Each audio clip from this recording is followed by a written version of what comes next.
د مشرانو په اجازت باندې ما خدا نه ګڼله چې ما ته به د خبرو موقع میلاویږي نه کوي ټیک ته به زما آواز تیز دی ما خدا نه ګڼله چې ما ته به د خبرو موقع چې کوم دی په دې کې میلاویږي پرونو ډي اس پي صاحب سره زما خبرې شوې عدالت ته راغلی او شهادت له ما سره یو کیس کې شهادت و د هغه وایي چې زه FIR ورکوم د نامعلومو خلاف نو ډي اس پي صاحب که چېرته یي که نه چېرته میسنجر به یې ناست یا به ورته ووایي نو ما ورته ووایي ډي اس پي صاحب د نامعلوم خلاف ته ولې FIR ورکوې د دې مطلب دا دی تاسو د خپلو اوږو نه چې کوم دی دا بوج مه کوزوئ مونږ ته دا خبره چې کوم دی ښکاره کوي ګورئ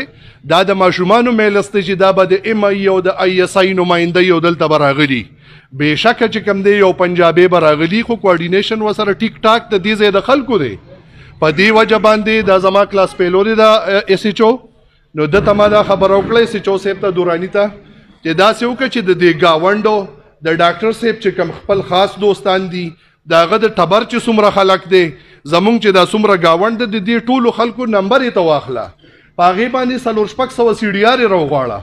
چونکې په دقه ټایم باندې د موبایل ټریفک تاسو ته خپله پته ده مولا بانک 6:15 منټ 6:20 منټ یا 6 بجې په دې د موبایل ټریفک نه ډالر کوم په دې باندې د موبایل ټریفک چې کم دی نو دا ډیر زیات کمی نو په خپله به ښکاره شي کوارډینیشن به تاسو ته ښکاره شي چې به په دغه ټایم باندې چا رابطې کړي دي په دې علاقه کې نو پولیس والا ایڈمنسټریشن لوکل انتظامیه د دا بوج د خپلو اوږو نه تر هغه ټیمه پورې نه کوزوي چې څو پورې کاکړ کس نه ښکاره شوی دا ګوره دا د ماشومانو میلس دی چې دا به د MI او د ISI نمایندی داسې چېرته نشي کېدی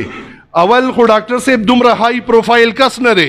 چې اسلام آباد ته او په GHQ کې او په دغه کې به چې کوم دی نو د نوم چې کوم دی ګرځي دلته بلینیرز او ټریلینیرز شته دي هغې ته ولې دا مسله نشته دی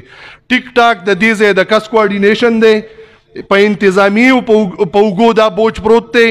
تاسو ولا الټیمیټم ورکړئ ډیډلاین ولا ورکړئ چې به 2 ورځې دي یا 3 ورځې دي مونږ ته کس ښکاره که که مونږ ته هم ان کیس په دې دورانیه کې په دې 2-3 ورځو کې چې کوم دی نو کس ښکاره نه کړو مونږ به IGP صاحب له ځو DIG له به ځو او د ټولو نه اول دا روډ به چې کوم دی دا زمونږ ټیک ټاک پروټیسټ دی چې دا روډ به چې کوم دی بند و تر هغه ټیمه پورې به دا بند دي چې تر څو پورې تاسو مونږ له انوال کس نه راکړي دا خو تاسو په تولنده کې یو نوی مثال جوړیږي وسو په دې علاقه به دا دقه شانتي خور یو چې څوک په کور کې ډوډۍ خوري 2 ټیمه بس هغه ته به ټیک ټاک ترټ میلاویږي چې دومره راولېږه